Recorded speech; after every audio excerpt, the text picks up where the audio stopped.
Hello बच्चों, स्वागत है आप सभी का आपके अपने इस ब्यूटीफुल से चैनल में।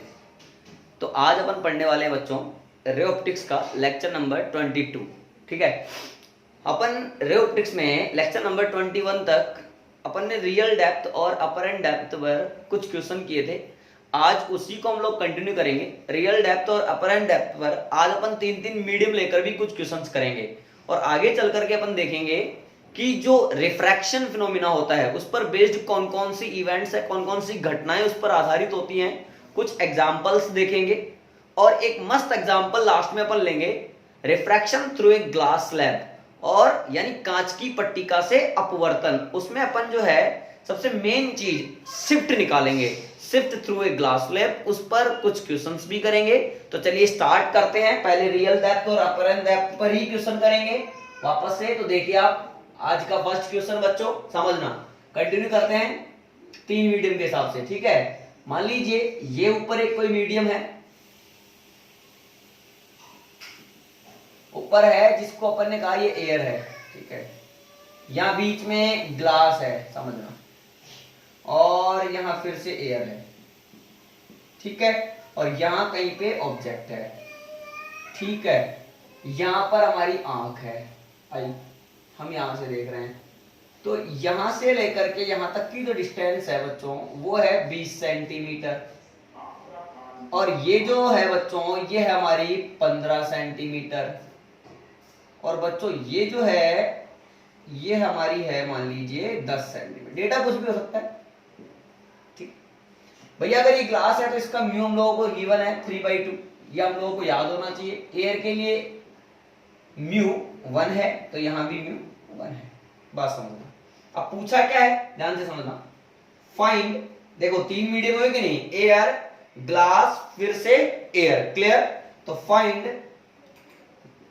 Apparent depth of O as seen by eye. ठीक है, ऑप्शन ले लेते हैं बच्चों। बोल रहा है O की जो है अपरेंट डेप्थ कितनी होगी, कहां से देखने पर, आंख से देखने पर। ऑप्शन में जैसे मैंने पहला ऑप्शन लिया 40 सेंटीमीटर, दूसरा ऑप्शन ले लिया 20 सेंटीमीटर, तीसरा कुछ भी 30 सेंटीमीटर, नहीं पता आंसर हम लोगों को, चौथा है 60 सेंटीमीटर। हाँ, इन चारों में से कुछ एक आंसर है।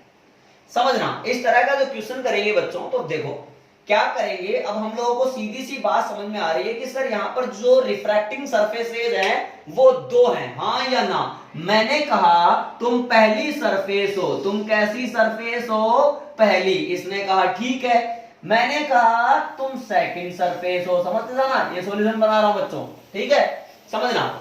अब ध्यान से देखें तो हम लोगों को ध्यान से देखना, ये जो ऑब्जेक्ट है फिलहाल अगर मैं फर्स्ट सरफेस की बात करूं, देखो एक एक सरफेस के लिए बात करते हैं। For first surface, for first surface, पहली सरफेस की बात करूं तो मैंने रियल डेप्थ वाला और अपरेंट डेप्थ वाला कॉन्सेप्ट लगाया, d dash upon d is equal to μ2 upon μ1। d dash is equal to μ2 upon μ1 into में d। अब वैल्यू पुट कर रहा हूं, देखो μ2 वो होता है जहां लाइट जाती है, सही है ना यार, जहां लाइट जाती है, और μ1 वो होता है जहां से लाइट आती है। तो μ1 लिख लेते हैं पहले। लाइट कहां से आ रही है बच्चों, एयर से आ रही है। अरे सही है ना यार, तो इसका रिफ्रैक्टिव इंडेक्स 1। कहां जा रही है, ग्लास में जा रही है, कितना रिफ्रैक्टिव इंडेक्स 3/2, और इनटू रियल डिस्टेंस, तो रियल डिस्टेंस ऑब्जेक्ट की फ्रॉम दिस सरफेस। मैंने कहा था रियल डेप्थ और अपरेंट डेप्थ हमेशा कहां से मेजर होती हैं बच्चों, सरफेस से ही मेजर होती हैं। तो ऑब्जेक्ट फिलहाल इस फर्स्ट सरफेस से कितनी दूरी पर है, 10 सेंटीमीटर पे है। तो मैंने यहां 10 पुट करा तो d डैश की मेरे पास वैल्यू आई 3/2 इंटू 10। इसको कैंसिल आउट करा तो ये आया 5 या 15 सेंटीमीटर। हाँ या ना? इसका मतलब मुझे एक काम करते हैं, इसको थोड़ा ऊपर लिख लेते हैं बच्चों ताकि 15 नीचे लिखता है ना। तो इसका मतलब सर यहां कहीं पर ध्यान से देखना, इस सरफेस से 15 सेंटीमीटर पर इसका इमेज बनेगा। ग्लास से देखने पर। हम अभी कहां से देख रहे हैं? ग्लास से देख रहे हैं, तो 15 सेंटीमीटर पे बनेगा I1। ठीक है, दोबारा से बात करें सेकंड सरफेस की। अब ये जो I1 है बच्चों, ये सेकंड सरफेस के लिए किसका काम करेगा?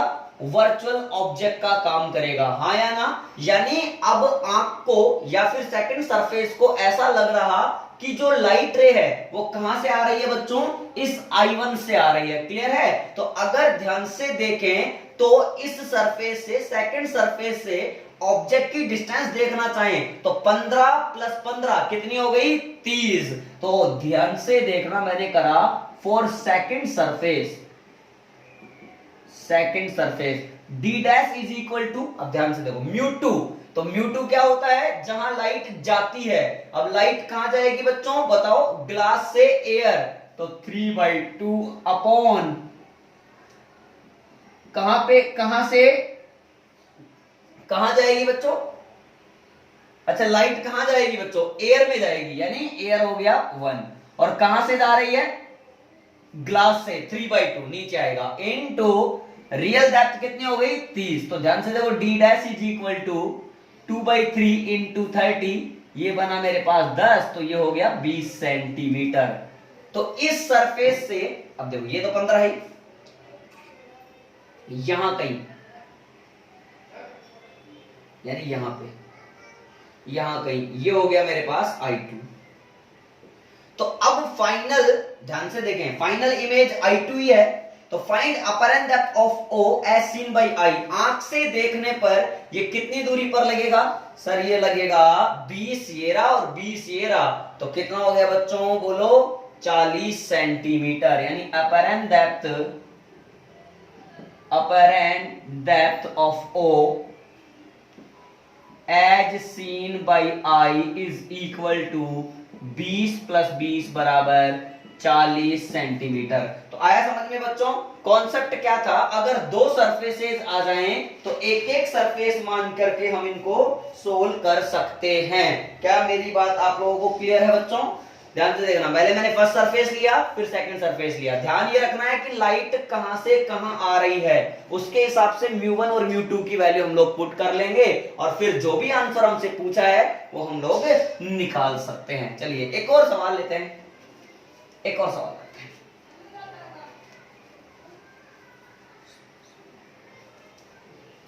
देखिए एक और सवाल देखते हैं बच्चों, आइए। वही 3 मीडियम का सवाल लिया मैंने वापस, इसको मिटा लेते हैं। समझ में आ गया होगा बच्चों? अब आप करेंगे, पॉज करके ट्राई करेंगे। 1 2, तो यहां माना एयर, यहां माना ग्लास, तो यहां म्यू है 3/2 बच्चों, यहां म्यू है 1, और यहां मुझे नहीं पता, अब की बार बोल रहा है कोई ऐसा मीडियम है जिसके लिए म्यू कितना दे रखा है? 2 दे रखा है। बात समझना, क्लियर? अच्छा, उसके अलावा बोला है कि एक ऑब्जेक्ट है जो इससे 20 सेंटीमीटर डिस्टेंस पर है, और इन दोनों रिफ्रैक्टिंग सरफेसेस के बीच की डिस्टेंस है 30, और हम कहां से देख रहे हैं बच्चों? हम यहां से देख रहे हैं, आई हमारी यहां है, और ये कितनी दूरी पर है इससे? 20 सेंटीमीटर। ठीक है, पूछा वही है, यहां ऑब्जेक्ट है, पूछा वही है। फाइंड अपरेंट पोजीशन ऑफ या distance of O, distance of O as seen by eye. हमसे क्या पूछा गया है बच्चों? हमसे यही पूछा गया है कि O की अपरेंट डिस्टेंस बताइए, कहां से देखने पर? आंख से देखने पर। पोज करके ट्राई कर ले बच्चों, पोज करके ट्राई कर लें। देखो करना क्या है, इसको फर्स्ट मानना है, ये फर्स्ट सरफेस हो गया, मैंने कहा था ऐसा कर लेना। इसको क्या मानना है? सेकंड सरफेस मानना है। समझना, वही लगाना है फॉर फर्स्ट सरफेस। लगा डालो, तुमने कहा लगा डालो। d dash is equal to, सबसे पहले d डैश फाइंड करा, तो μ2 अपॉन μ1। μ2 क्या होता है? जहां लाइट जाती है, तो एयर से किस में गई? ग्लास में, तो μ2 आएगा 3/2 ऊपर, 1 आएगा नीचे, और इनटू में रियल डिस्टेंस अभी कितनी है? 20, तो बच्चों डी डैश की वैल्यू आ रही है 3/2 इंटू 20, ये कट जाएगा 10 यानी आ गया 30 सेंटीमीटर। बात समझना, इसका मतलब कि सर इस ऑब्जेक्ट का फर्स्ट सरफेस से जो इमेज बनेगा वो यहां कहीं I1 कितनी दूरी पर बनेगा, 30 सेंटीमीटर पे बनेगा, हाँ या ना, सही। अब बात करें सेकंड सरफेस की तो समझना, फॉर सेकंड सरफेस। अब लेकिन सेकंड सरफेस को ऐसा लगेगा कि लाइट रे कहां से आ रही है, I1 से, ऐसा ही होता है। यानी I1 जो है वो सेकंड सरफेस के लिए एक वर्चुअल ऑब्जेक्ट का काम करेगा। तो बच्चों ध्यान से देखो, अब सेकंड सरफेस से इस I1 की जो डिस्टेंस है वो एक तरह से ऑब्जेक्ट डिस्टेंस होगी, यानी रियल डिस्टेंस होगी। तो कितनी हो गई, 30 + 30 यानी कितनी हो गई बच्चों, 60। ध्यान से देखना, अब हम बात करते हैं D dash is equal to. अब बच्चों लाइट रे कहां से कहां जा रही, सर ग्लास से मीडियम में जा रही। तो मीडियम का आएगा ऊपर 2, ग्लास का नीचे यानी 3/2 नीचे, और इनटू ये कितना हो गया बच्चों मेरे पास में 60। क्लियर, डी डैश बराबर 2/3 इंटू में 2 इंटू 60, तो कुल मिलाकर के यह आएगा मेरे पास 80 सेंटीमीटर। ये मेरे पास में आएगा बच्चों कितना, 80 सेंटीमीटर। अब ध्यान से देखना, इसका मतलब 30 और 30 60। अब इसका जो इमेज है यानी I2 जो है वो तो और भी पीछे बन रहा, इससे 80 सेंटीमीटर डिस्टेंस पर बन रहा। तो आपको कितनी दूरी पर लग रहा, तो डिस्टेंस या अपैरेंट डिस्टेंस, ध्यान से देखो, अरे यहां से 80 सेंटीमीटर पर I2 बन रहा, तो आंख से कितनी दूरी पर हो गया, 80 प्लस का 20 यानी 100 सेंटीमीटर।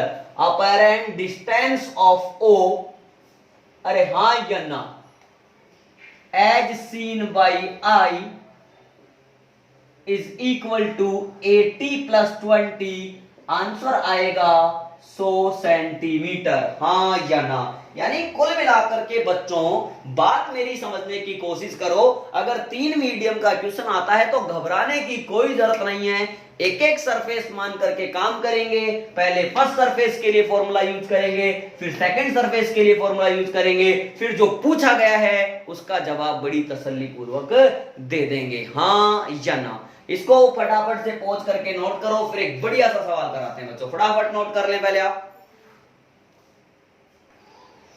हो गया बच्चों, अब देखिए नेक्स्ट सवाल, देखिए आप एक अच्छा सवाल कराते हैं, उम्मीद है आप लोग उसको भी पॉज करके ट्राई करेंगे, हाँ या ना, ठीक है।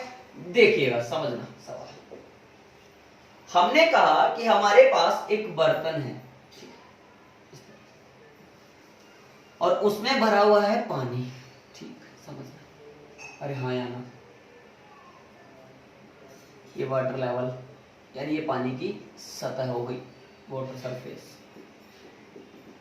ये वाटर है बच्चों, इसमें क्या है, इसमें वाटर है।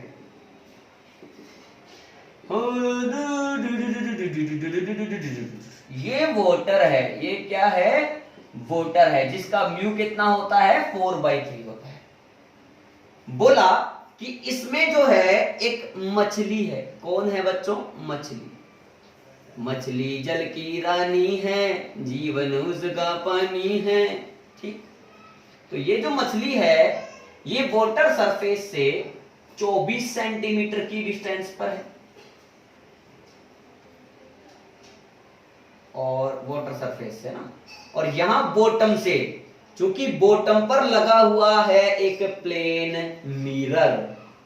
कौन सा मिरर बच्चों, प्लेन मिरर, यहां लगा हुआ है प्लेन मिरर, ओके, इसको कहेंगे अपन प्लेन मिरर। बात समझना, तो इस प्लेन मिरर से कह दो कितनी दूरी पर है बच्चों, 12 सेंटीमीटर। ये हम लोगों को दे रखा। अब पूछा क्या है, पूछा क्या है, पूछा क्या है, find the distance between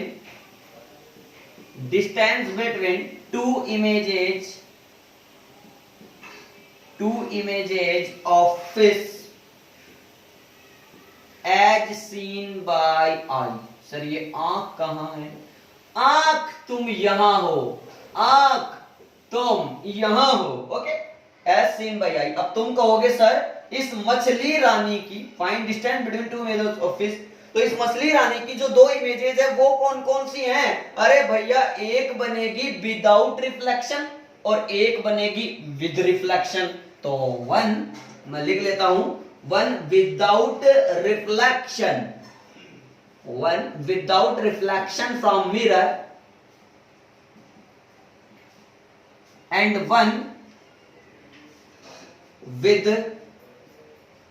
one with reflection from mirror।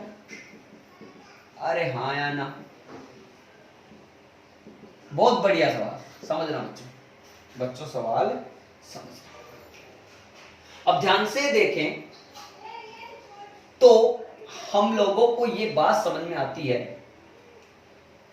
कि सर हमसे कहा गया है कि इस मछली की बनने वाली जो दो इमेजेस हैं उनके बीच की डिस्टेंस कितनी होगी आंख से देखने पर।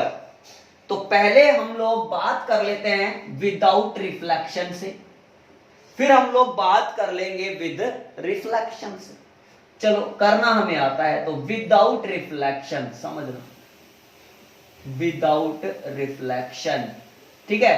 तो D dash is equal to, ध्यान से देखें, मछली जो है वो इस वाटर सरफेस से कितने डिस्टेंस पर है? 24 पर है। तो ठीक है, इधर तो इंटू 24 आने वाला ही आने वाला है। Mu two upon mu one, mu two क्या होता है? जहां लाइट जाती है, लाइट कहां जा रही है? एयर में। कहां से जा रही है? वाटर से। वाटर का रिफ्रैक्टिव इंडेक्स 4/3। इसको सोल्व करा, D dash is equal to 3/4 into 24, तो बच्चों ये आ गया मेरे पास 6, यानी 6 इंटू 3 18 सेंटीमीटर। कुल मिलाकर के इस पानी की सतह से जो 18 सेंटीमीटर है, उस 18 सेंटीमीटर पर हम लोगों को लगेगा इसका इमेज I1। बस अब मैं भैया अगर रिफ्लेक्शन की बात करूं तो प्लेन मिरर से ऑब्जेक्ट जितनी दूरी पर होता है इमेज भी उतनी ही दूरी पर बनता है। तो ऐसे लगेगा कि मछली वास्तव में यहां है, ऐसे लगेगा कि मछली रानी तुम यहां हो, मछली तुम यहां हो। तो ये दूरी भी कितनी है? 12 सेंटीमीटर है। आप बढ़िया बनाएंगे, ये भी कितनी है बच्चों? 12 सेंटीमीटर है।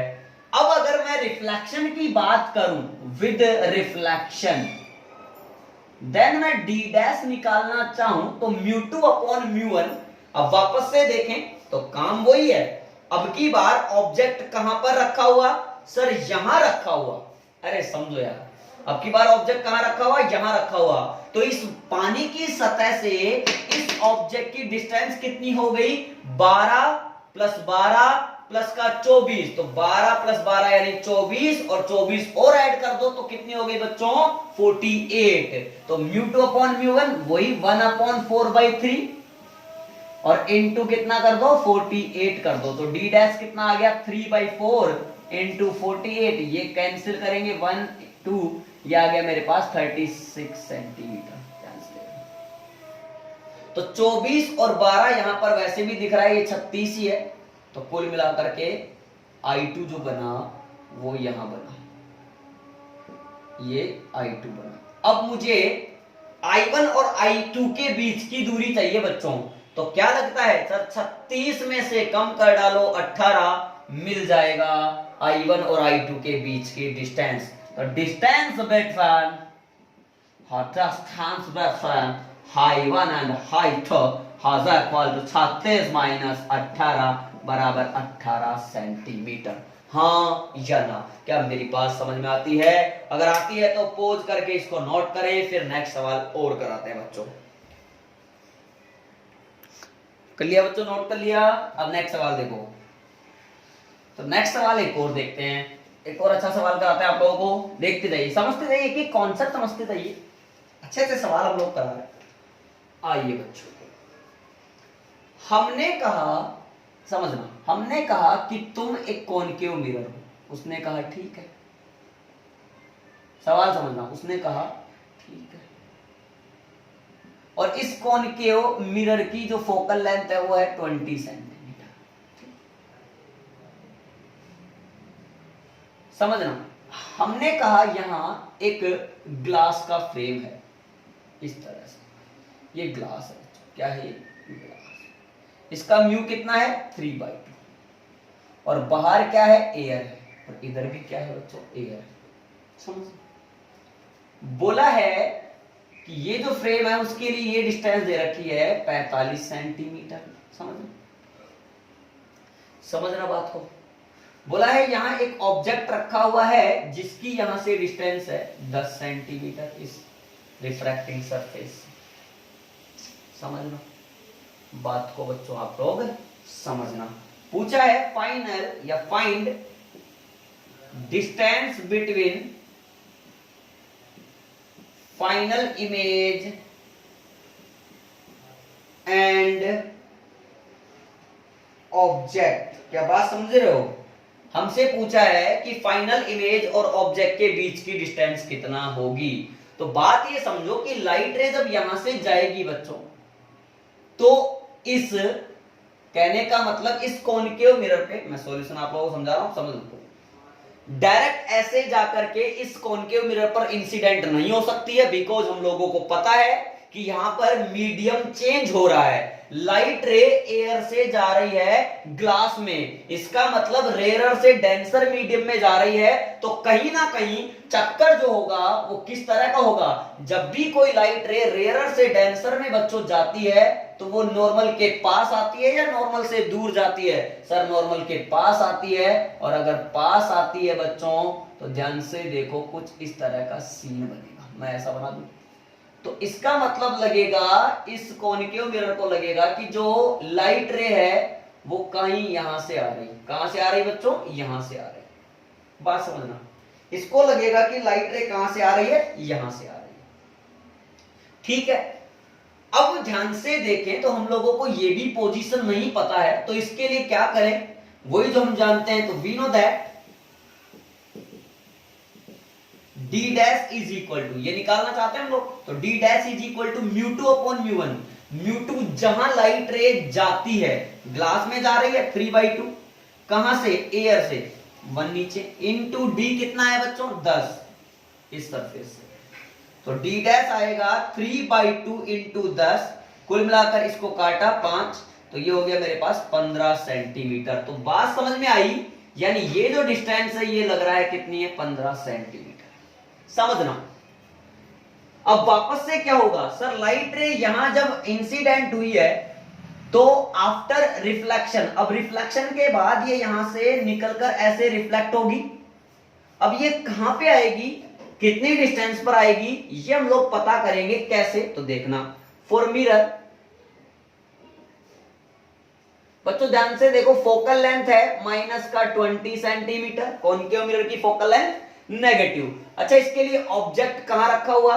सर अगर मिरर को ऐसा लग रहा है कि लाइट रे I1 से आ रही है, तो I1 जो है वो इससे 15 प्लस 45 कुल मिलाकर के रखा हुआ है कितनी दूरी पर? माइनस के 60 सेंटीमीटर पर। हाँ या ना, ये हो गया। तो क्या हम लोग इसका इमेज बना सकते हैं? सर v बराबर uf अपॉन u माइनस है। ऐसा हम लोगों ने कई बार किया है, हाँ या ना? u कितना है? माइनस 60, f तुम कितने हो? माइनस का 20 अपॉन माइनस 60 प्लस 20, हाँ या ना? ये हो गया प्लस का 1200 अपॉन माइनस का 40, ज़रा जीरो काट गया, तो माइनस का 30 सेंटीमीटर। ओ माय का 30 सेंटीमीटर। इसका मतलब लाइट रे यहां लड़के जब यहां आई, तो इसका मतलब ये अगर 30 है, तुम अगर 30 हो, ध्यान से देखना, तो बच्चों तुम कितनी हो? 15 सेंटीमीटर। अरे हाँ या ना, यही तो बात है।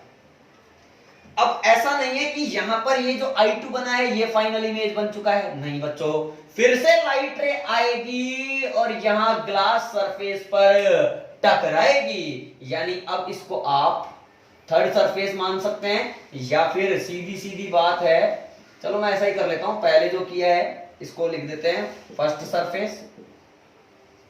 पहले अपन ने फर्स्ट सरफेस के लिए काम करा, फिर ये हो गया मिरर, और इसको वापस से कहना पड़ेगा अब थर्ड सरफेस, हाँ या ना, क्योंकि इसको लगेगा कि लाइट रे कहां से आ रही है बच्चों, I2 से आ रही है, ध्यान से समझना।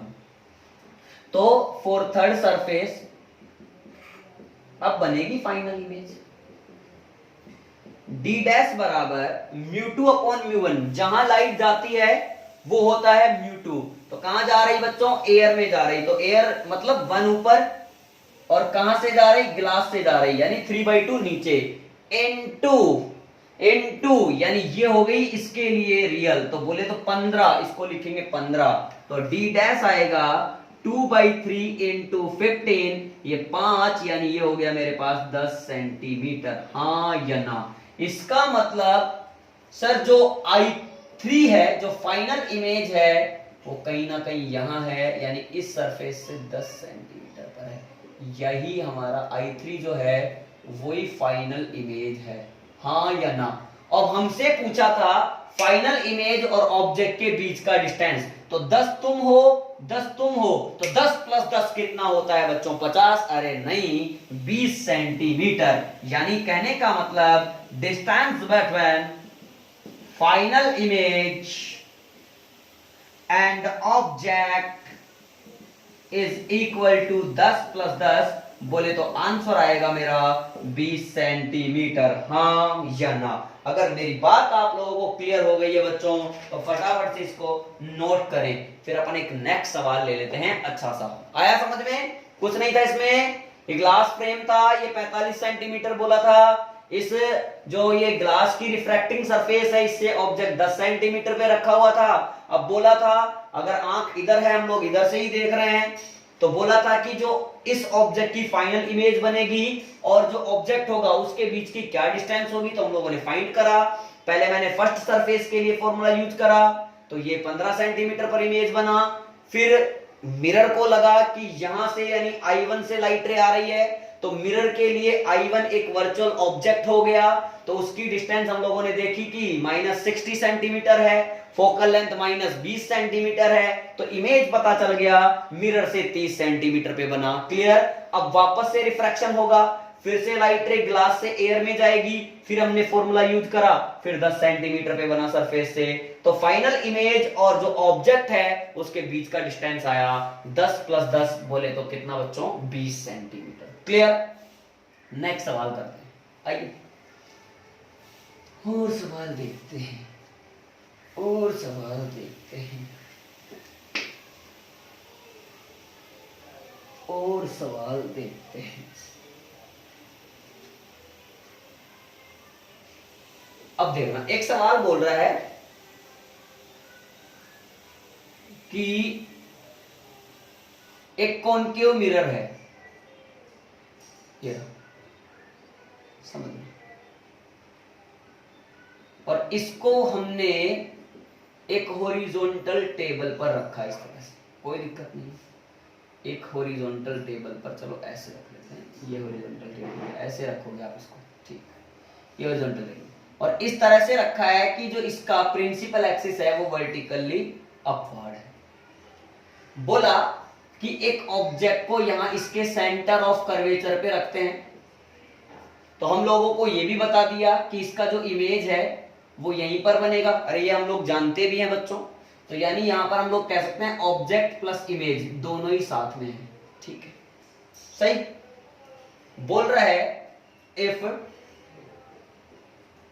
Now concave mirror is filled with water, then find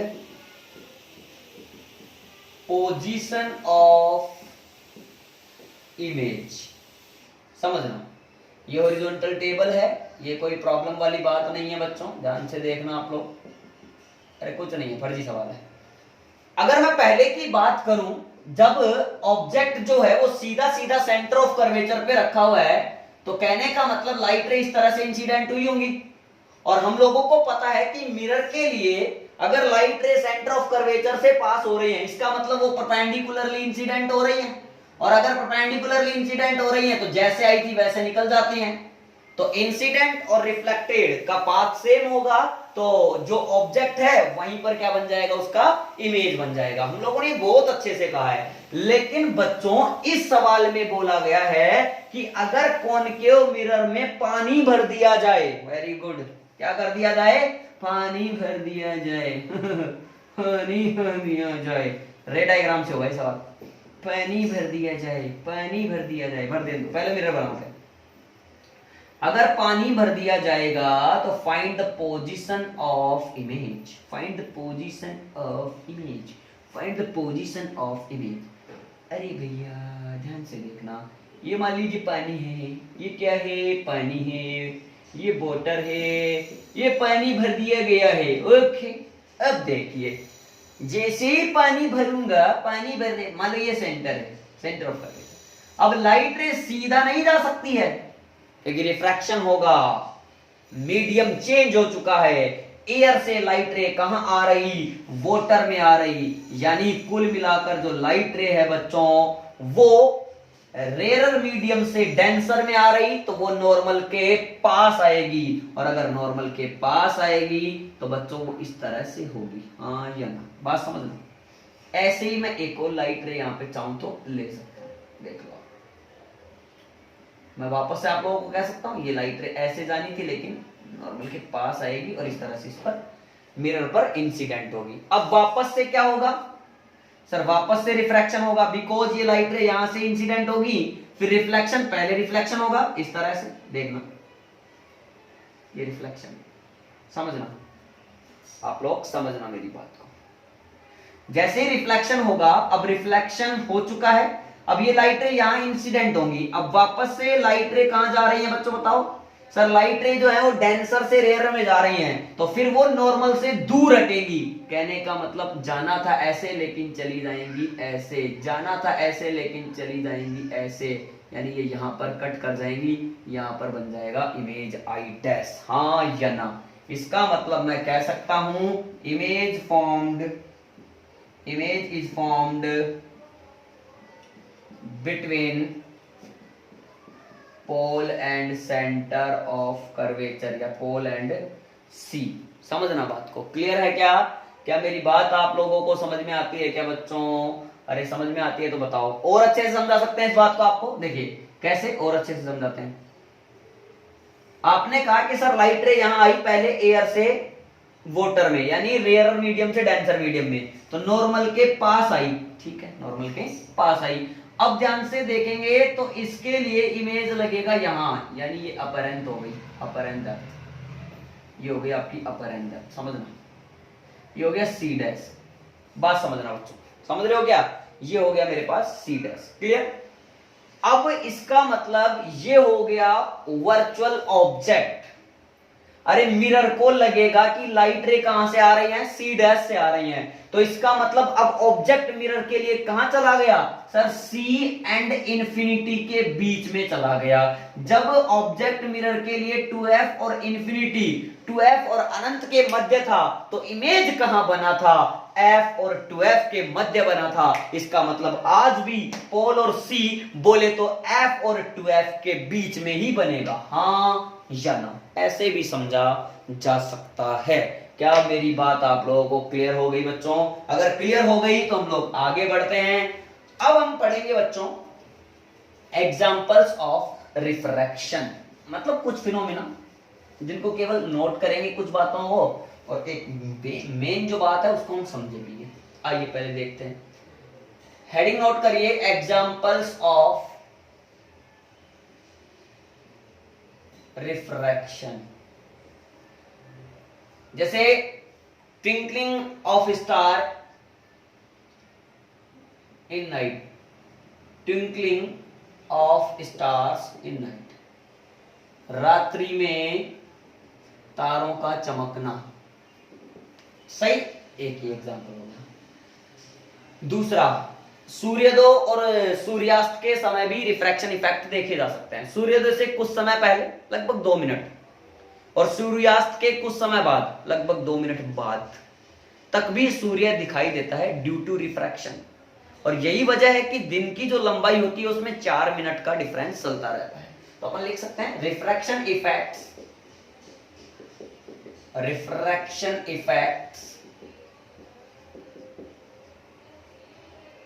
at the time of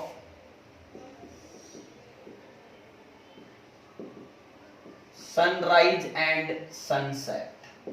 ठीक।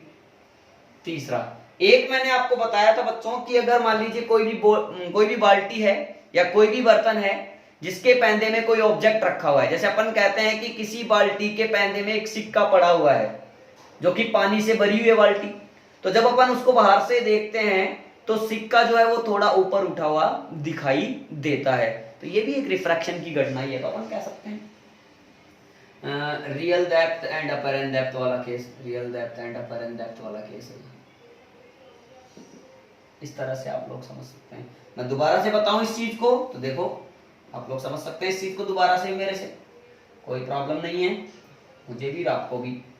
ये पानी की सरफेस मान लीजिए ये बाल्टी है और इसमें पानी इस तरह से भरा हुआ है और इसके पैंदे में बच्चों क्या पड़ा हुआ है, एक सिक्का पड़ा हुआ है यहाँ पर, समझना। तो एक लाइट रे मैंने ऐसे इस पर नॉर्मल इंसिडेंट करा दी तो 90 डिग्री पर आती है तो वो सीधी निकलती है, निकल गई। एक लाइट रे हमने ऐसे किसी एंगल इंसिडेंस एंगल आई पर इंसिडेंट करवा दी, किसी एंगल आई पर, ये एंगल आई हो गया, इस पर इंसिडेंट करवा दी। अब बात समझना, अब हम जा रहे हैं डेंसर से रेयरर, ये वाटर है और बाहर एयर है, समझना। तो डेंसर से जब रेयरर में जाते हैं तो नॉर्मल से दूर हटते हैं, यानी लाइट रे ऐसे होगी। अब अगर इसको पीछे भी लाएंगे तो दोनों रिफ्रैक्टेड रे जहां पर कट करेंगी, जहां पर इंटरसेक्शन होगा वहां पर बन जाएगा इमेज आई। ये ओ है तो ये आई है। अगर इसको मैं ये कहूं तो बच्चों ध्यान से देखो, हेयर आप लोगों को मैंने पहले बताया था कि जो डिस्टेंसेज होती हैं वो सरफेस से मेजर की जाती हैं। तो ए से ओ तक की डिस्टेंस ए ओ बराबर आप कह सकते हैं रियल डेप्थ है, लेकिन देखने पर ऐसा लगेगा कि सिक्का कहां है, आई पर है। तो ए आई जो होगी उसको कह सकते हैं अपरेंट डेप्थ, आभासी अपरेंट डेप्थ। बात समझ में आ गया क्या बच्चों? अगर इतना समझ में आ गया तो फोर्थ एग्जांपल इसका एक बेस्ट एग्जांपल है refraction through a glass slab, कांच की पट्टिका से अपवर्तन। क्लियर? उसमें अपन शिफ्ट निकाला करते हैं, पहले आप इतना नोट करें, फिर मैं आपको वो कॉन्सेप्ट भी समझाऊंगा और उस पर बेस्ड काफी क्वेश्चंस भी आप लोगों को करवाऊंगा। कर लिया बच्चों नोट? अब देखो फोर्थ एग्जांपल मैंने कहा काफी इंपोर्टेंट एग्जांपल भी है और इस पर काफी क्वेश्चंस भी बनाए जा सकते हैं। तो अपन रिफ्रैक्शन का फोर्थ एक बहुत ही अच्छा एग्जांपल है वो लेते हैं, refraction through a glass slab. Glass slab, ठीक है, यानी कांच की पट्टिका से अपवर्तन। अब इसमें बेसिकली निकालना क्या है वो मैं यही लिख देता हूं, shift through a glass slab, है ना। एक ग्लास स्लैब से हम लोगों को क्या फाइंड करना बच्चों, शिफ्ट। ऑब्जेक्ट कितनी डिस्टेंस पर शिफ्ट हो गया उस स्लैब से। बात समझना आप मेरी, बात समझना। मैंने कहा कि ये कोई ग्लास स्लैब है, कॉन्सेप्ट समझेंगे पहले सब बच्चे, फिर क्वेश्चन नोट करेंगे हम लोग, ठीक है। ये कोई ग्लास स्लैब है जिसका रिफ्रैक्टिव इंडेक्स म्यू है, इसकी थिकनेस जो है बच्चों वो है टी मान लीजिए, और यहां कहीं पर है एक ऑब्जेक्ट। बात समझना आप लोग, ठीक है। अब हम लोगों को क्या करना है, शिफ्टिंग निकालनी है, यानी जो ऑब्जेक्ट है उसका फाइनल इमेज कहां पर बना और वो इससे कितनी डिस्टेंस पर, यानी ऑब्जेक्ट से कितनी डिस्टेंस पर शिफ्ट हो गया। तो ध्यान से देखो क्या करना होगा, सर यहां से एक लाइट रे ऐसे चलेगी, चलेगी बिल्कुल। अब ये सीधी जा नहीं सकती, ये चक्कर है, क्योंकि अब ये एयर से ग्लास में जा रही है, यानी रेयरर मीडियम से, ये एयर है बच्चों, सराउंडिंग मीडियम कौन सा है, एयर। तो ये रेयरर से जब डेंसर मीडियम में जाएगी तो नॉर्मल के पास आएगी, यानी जाना था ऐसे लेकिन चली जाएगी ऐसे। बस समझो, चली जाएगी ऐसे। अब इसको लगेगा, यानी इस वाली सरफेस को, ये फर्स्ट सरफेस है और ये सेकंड सरफेस है। बात समझना, बात समझ। तो मैंने पहले फर्स्ट सरफेस की बात कर ली, या फिर चलो आप ऐसा करते हैं, पहले बना लेते हैं। इस सेकंड सरफेस को क्या लगेगा कि लाइट रे कहां से आ रही है, यहां से आ रही है कहीं से, लाइट रे यहां से कहीं से आ रही है, इसको ऐसा लगेगा। यानी ये जो आई है बच्चों, ये इसके लिए सेकंड सरफेस के लिए, यानी ये वर्चुअल ऑब्जेक्ट सेकंड सरफेस के लिए वर्चुअल ऑब्जेक्ट का काम करेगा, virtual object for second surface. Clear? अब वापस से अगर रिफ्रैक्शन वाली ही बात कर लें तो यहां पहले बना ले नॉर्मल। अब वापस से ग्लास से एयर में जा रही है, यानी डेंसर से रेयरर, तो डेंसर से रेयरर में जाएगी तो बच्चों दूर हटेगी, जाना था ऐसे लेकिन चली जाएगी ऐसे। अब ऐसे गई तो इसका मतलब लगेगा इमेज यहां है, लगेगा इमेज यहां। इसका मतलब बच्चों ये यहां पर हो गई आई डैश, ये है फाइनल इमेज। तो देखना, मैं ध्यान से अब बातें करते हैं कि शिफ्ट का मतलब हुआ कि ये इसकी इनिशियल पोजीशन थी, फाइनल पोजीशन आई डैश वाली है, तो ये डिस्टेंस कितनी है, इसको कहते हैं बच्चों शिफ्ट एस। तो इसके लिए मान लेते हैं कि ऑब्जेक्ट की इस फर्स्ट सरफेस से डिस्टेंस है एक्स, और इस सेकंड यानी इस आई की जो डिस्टेंस है वो भी हम निकाल लेते हैं। फॉर फर्स्ट सरफेस वही रियल डिस्टेंस और अपरेंट डिस्टेंस का कॉन्सेप्ट लगाएंगे, D dash upon D is equal to mu two upon mu one. ध्यान से देखना, तो D dash upon D, D कितना है बच्चों, हमने कितना माना है, एक्स माना है। अच्छा, म्यू टू, जहां लाइट रे जाती है ग्लास में गई है तो म्यू, कहां से गई है, एयर से गई है तो वन, तो ये कितना आ गया, D dash is equal to mu X. तो कुल मिलाकर के आई से इस फर्स्ट सरफेस की जो डिस्टेंस है वो कितनी है बच्चों, म्यू एक्स है। क्लियर? इस पॉइंट को कुछ ना कुछ नाम दे दो ए। ठीक है, आगे बढ़ते हैं, इसको भी कुछ ना कुछ नाम दे देते हैं या रहने दो। फॉर सेकंड सरफेस की बात कर लेते हैं। फॉर सेकंड सरफेस बच्चों वही डी डैश अपॉन डी। अब सेकंड सरफेस के लिए आई एक वर्चुअल ऑब्जेक्ट है, तो इस आई की सेकंड सरफेस से डिस्टेंस चेक कर लो, ये है म्यू एक्स और ये है टी, तो कुल मिलाकर के पूरी कितनी है, T plus mu X is equal to mu two. Light ray जहां जाती है कहां जा रही है, एयर में, कहां से, ग्लास से, म्यू नीचे, तो D dash is equal to T plus mu x upon में म्यू। ये आ गया इक्वेशन नंबर मान लीजिए 2, और ये था हमारा ऊपर। ठीक है, अब ये जो आई डैश है, इस आई डैश की यहां से जो डिस्टेंस है वो है T plus mu x upon mu, ये पूरी डिस्टेंस। बात समझ रहे हो? अब बच्चों हम लोगों को जो शिफ्ट निकालना है, hence shift is equal to, shift बराबर एस बराबर, ध्यान से देखें, शिफ्ट है ये इतना सा, तो अगर ओ ए में से, ओ ए है क्या हमारे पास, ओ ए, सर ओ ए में से अगर ये आई डैश ए कम कर दिया जाए तो क्या हम लोगों को शिफ्ट मिल जाएगा, क्या, बिल्कुल मिल जाएगा। तो ओ ए माइनस आई डैश ए, तो एस इज इक्वल टू, देखना ओ ए कितना है बच्चों, ये यहां तक का है एक्स और ये है टी, तो कुल मिलाकर है ये x plus t, minus i dash a कितना है बच्चों, ये रहा t plus mu x upon mu, t plus mu x upon mu. LCM वेलसीएम ले लो, एलसीएम आ रहा है म्यू, सोल्व कर लो तो ये हो जाएगा mu x plus mu t minus का टी प्लस का म्यू एक्स, सॉरी माइनस का म्यू एक्स, क्योंकि इस माइनस की वजह से दोनों ही माइनस हो जाएंगे, minus mu x plus mu x cancel, s is equal to mu t minus t, तो t common, mu minus one upon mu. समझना, वापस से शिफ्ट को यहां देखा तो s is equal to t into mu upon mu one और one upon mu. तो शिफ्ट का जो फाइनल फॉर्मूला आया है S is equal to t into one minus one upon mu. ठीक है बच्चों, तो हम लोग ये फॉर्मूला यूज करेंगे और ग्लास स्लैब से शिफ्ट निकाल लिया करेंगे। लेकिन बच्चों इस फॉर्मूले के लिए कुछ अजम्पशन है, वो हम लोगों को ध्यान रखने हैं। तो देखिए, आइए हम पहले अजम्पशन भी देख लेते हैं। तो मैं कुछ अजम्पशन यहां पर नोट कर रहा हूं, तो आप लोग भी बच्चों को फटाफट से कॉपी में नोट कर लेंगे। फॉर्मूला हम लोगों को याद रखना है, अभी के लिए हम छोड़ देते हैं।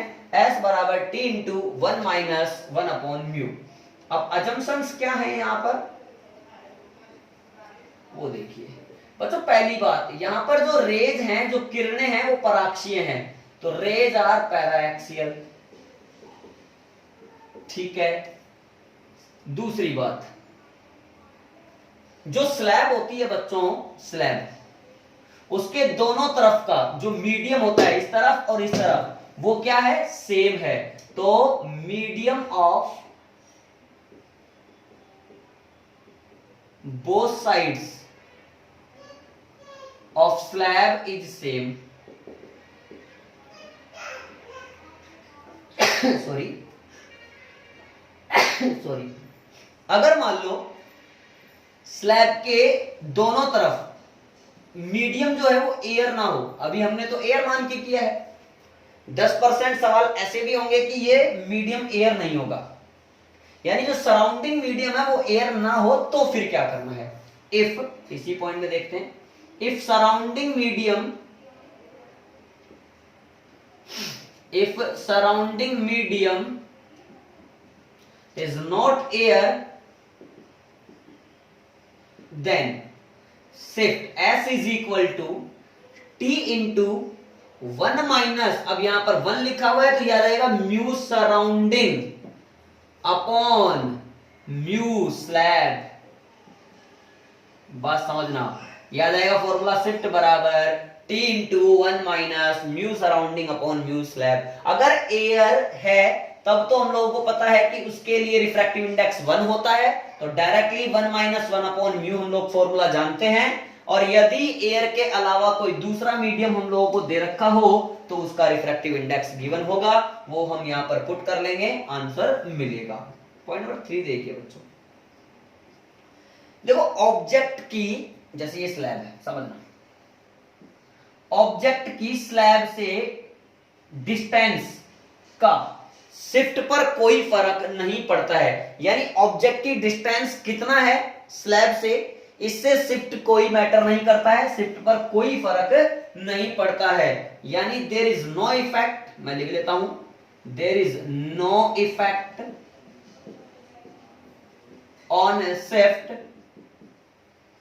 ड्यू टू डिस्टेंस ऑफ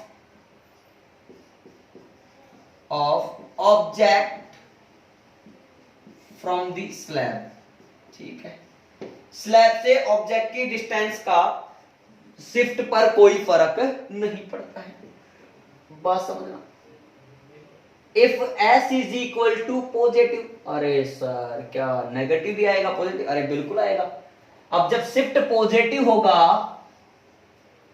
तो इसका मतलब क्या है, देन अगर S की वैल्यू पॉजिटिव आई है तो इसका मतलब क्या है, shift is in the direction of incident ray।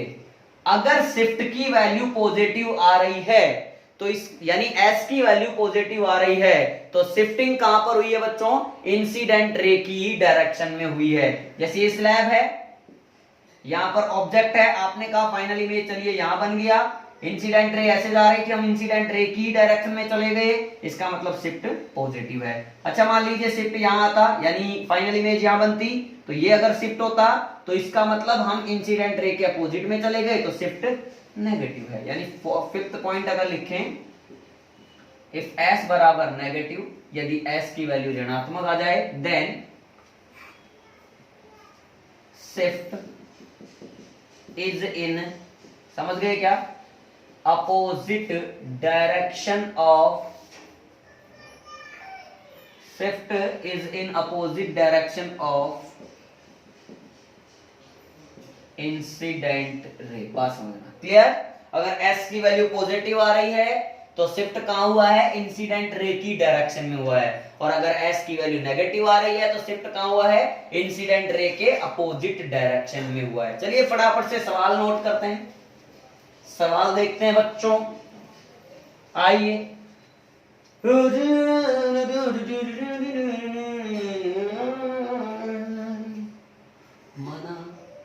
मान लिया कि तुम स्लैब हो और तुम्हारी मोटाई है 15 सेंटीमीटर। तुमसे 10 सेंटीमीटर दूरी पर एक ऑब्जेक्ट रखा हुआ है। चूंकि ये ग्लास स्लैब है तो इसके लिए म्यू दे रखा है 3/2। यहां है एयर, यहां भी है एयर और लाइट रे ऐसे चली गई। बस इतना हम लोगों को बताया है। पूछा है फाइंड शिफ्ट। अरे क्या बात कर दी सर आपने। जब सराउंडिंग मीडियम ही एयर है तो शिफ्ट बराबर T × 1 - 1/μ। हाँ या ना? एस बराबर, अब देखना ये पता तो जो है लापता मिल चुका उसका पता। तो टी की वैल्यू है 15, 1 - 1/μ की वैल्यू है 3/2 तो 2 पर चला जाएगा। अब शिफ्ट कितना आ रहा है सोल्व कर लो। एस बराबर 15 × 3 - 2/3। ये कैंसिल करो, 5 बार कट गया तो एस की वैल्यू आ गई 3 - 2 1 प्लस का 5 सेंटीमीटर। तो बात मुझे डायरेक्ट समझ में आ गई। प्लस का 5 इसका मतलब इससे 5 सेंटीमीटर कौन सी डायरेक्शन में? इंसिडेंट रे की डायरेक्शन में। तो यहां है शिफ्ट, ये हुआ 5 सेंटीमीटर। आया समझ में बच्चों? क्लियर है? इस तरह से सवाल बनाए जा सकते हैं। हम लोग और सवाल करेंगे, पहले आप इसको नोट करें पॉज करके। कर लिया बच्चों नोट? तो नेक्स्ट देखिए सेम प्रोफाइल का क्वेश्चन। मैं इसमें चेंज कर लूं। अगर मान लीजिए सराउंडिंग मीडियम जो है वो एयर ना हो करके कोई मीडियम इस तरह का हो जिसके लिए म्यू की वैल्यू हमको दे रखी हो 2 है। बात समझना, यहां पर म्यू की वैल्यू कितनी दे रखी है बच्चों? हम लोगों को 2 दे रखी है। तो मैंने क्या कहा था? सीधा सीधा फॉर्मूला क्या यूज करना? S = T × 1 - mu surrounding upon mu of slab हो जाएगा। तो T कितना है? 15, 1 - म्यू सराउंडिंग कितना दे रखा है? 2। स्लैब का कितना है? 3/2 तो 3/2 2 ऊपर चला गया इस तरह से। अब सोल्व करेंगे तो S = देखो कितना आएगा? 15 × 3 - 4/3 तो ये हो जाएगा 5। तो कुल मिलाकर के S की वैल्यू आ जाएगी -5 सेंटीमीटर। यानी अब की बार जो शिफ्ट है अगर वो ऋणात्मक आ रहा है यानी नेगेटिव आ रहा है तो कुल मिलाकर के जो फाइनल इमेज बनी होगी, आई डैश बनी होगी बच्चों वो यहां बनी होगी। ये है 5 सेंटीमीटर, ये हमारा आई डैश है। बात समझ में आई क्या आप लोगों को? अगर समझ में आई तो अपन अब नेक्स्ट कॉन्सेप्ट देखते हैं इसी पर बेस्ड। आइए अब मान लीजिए कोई एक स्लैब ना होकर के खूब सारी स्लैब्स हों तो फिर शिफ्ट कैसे कैलकुलेट किया जाता है? यानी कंपोजिट स्लैब्स। ठीक है, सीधा क्वेश्चन ले लेते हैं। आइए, तुम एक स्लैब हो, तुम एक और हो, तुम एक और हो और पहले की तरह यहां हमारी आंख है। Okay okay okay okay. इस पहले वाली से जो ऑब्जेक्ट है वो रखा हुआ है 40 सेंटीमीटर की दूरी पर। इन दोनों के बीच में है 10 सेंटीमीटर, इन दोनों के बीच में है 10 सेंटीमीटर। इसका रिफ्रैक्टिव इंडेक्स है 1.5, इसका रिफ्रैक्टिव इंडेक्स है 2, इसका रिफ्रैक्टिव इंडेक्स है 1.5। क्लियर? यहां पर एयर है, यहां भी एयर है, यहां भी एयर है, यहां भी एयर है। इसकी मोटाई है 30, इसकी मोटाई है 20 और इसकी मोटाई है 15। पूछा है शिफ्ट बताइए। क्या बताइए? शिफ्ट बताइए। अरे यार, अब 3 स्लैब ही नहीं बच्चों, कितनी भी वो स्लैब्स लगा दे तो हम लोगों का जो नेट शिफ्ट होगा S = S1 + S2 + S3 होगा। 3 तक इसलिए लिखा क्योंकि तीनों अभी 3 ही स्लैब हैं। अगर ये ज्यादा होती तो मैं ज्यादा को भी जोड़ देता। इसका मतलब यहां पर इन स्लैब्स के बीच, और बातें समझना, इन स्लैब के बीच की डिस्टेंस से कोई फर्क नहीं पड़ता। पहली बात, इनके बीच के मीडियम से कोई फर्क नहीं पड़ता, बस इस एंड का यानी फर्स्ट स्लैब का ये वाला एंड और लास्ट वाली स्लैब का ये वाला एंड, हाँ या ना, ये एंड और ये एंड जो है इन दोनों एंड्स पर मीडियम सेम होगा। बात समझना, क्लियर है? अच्छा, ये जो स्लैब है वो इस तरह से होती तो भी कोई प्रॉब्लम नहीं थी, अगर एक दूसरे से सटा के होती तो भी, यानी डिस्टेंस से कोई फर्क नहीं पड़ता। लगा डालो S1 यानी T यानी 30, 1 माइनस 1 अपॉन म्यू 1 अपॉन 3/2, 1.5 को मैंने क्या लिख दिया बच्चों 3/2 लिख डाला, क्लियर है? प्लस ये कितना है 20, 1 minus 1 upon 2 plus 15 into 1 minus, बोलो अरे बोलो कितना आएगा 1 अपॉन 3/2। ठीक है, सोल्व करते हैं। देखो ये कितना हो गया 2/3 है ये, तो 3 माइनस 2 1 ऊपर बटे 3 यानी 10 प्लस ये हो गया मेरे पास वापस से 10, सही है ना यार, 20 है ये तो ये आधा ही बचेगा तो 10 हो जाएगा। वो हो गया कितना 3 माइनस 2 यानी 1/3 यानी 5, कुल मिलाकर के आ गया 25 सेंटीमीटर। शिफ्टिंग जो हुई है वो ये 25 सेंटीमीटर यानी कुल मिलाकर के यहाँ हुई है, तो ये है आई डैश मेरे पास, ये है 25 सेंटीमीटर। तो प्लस का आ रहा है, इसका मतलब इंसिडेंट रे इधर ही जाती तो उसी की डायरेक्शन में हो गया 25 सेंटीमीटर। आया क्या समझ में बच्चों? क्लियर हुआ इस तरह का कॉन्सेप्ट आप लोगों को? अगर समझ में आया तो हम लोग आगे बढ़ना चाहते हैं, फटाफट से नोट करिएगा इस चीज को।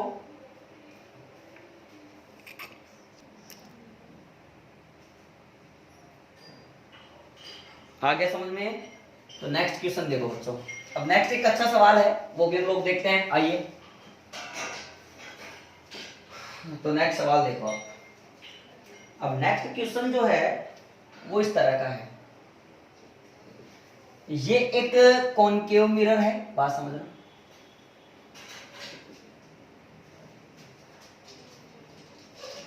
और एक यहां पे है स्लैब, एक यहां पर है बच्चों स्लैब, इस तरह से,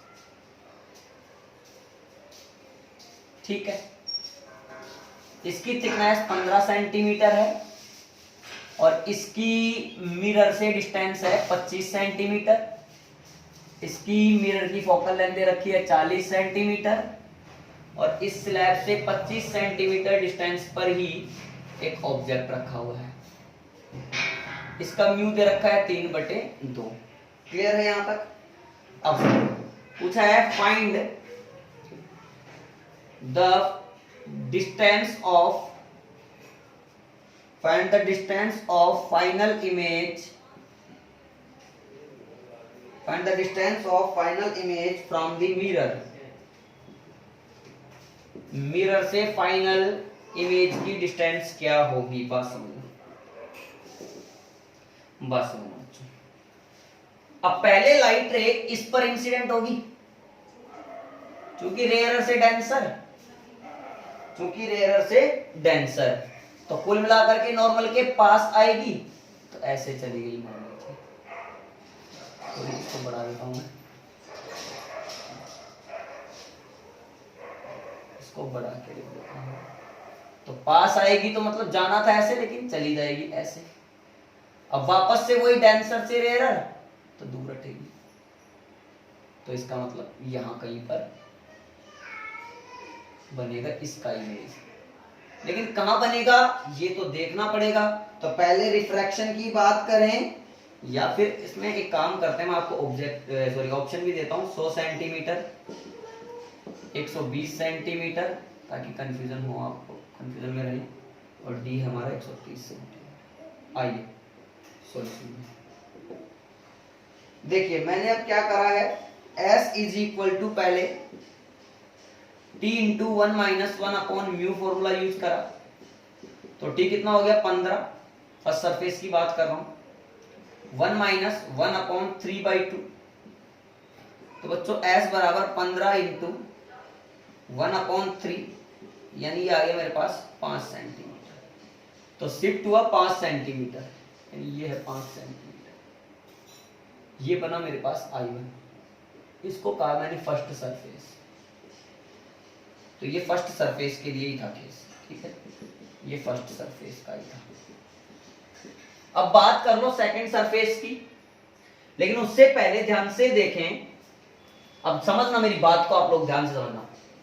अब अगर मैं बात करूं इस I1 से आने वाली लाइट रे की, तो इस I1 से जो लाइट रे आ रही है क्या वही इस मिरर पर इंसिडेंट हो रही है? इसका मतलब इस मिरर को क्या लग रहा है बच्चों?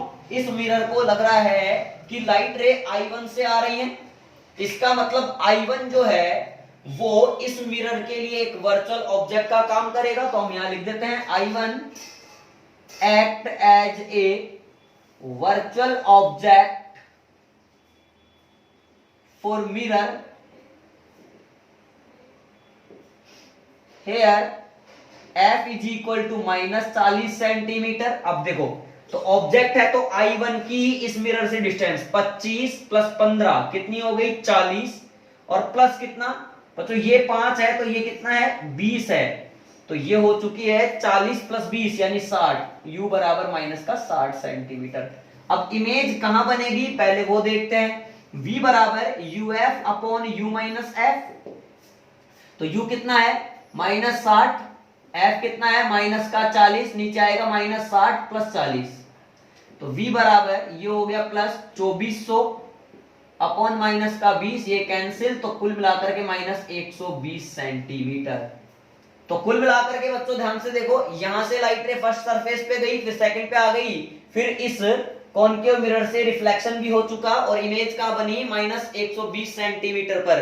क्या अब रिफ्रैक्शन होना या सॉरी रिफ्लेक्शन होना या रिफ्रैक्शन होना बाकी था?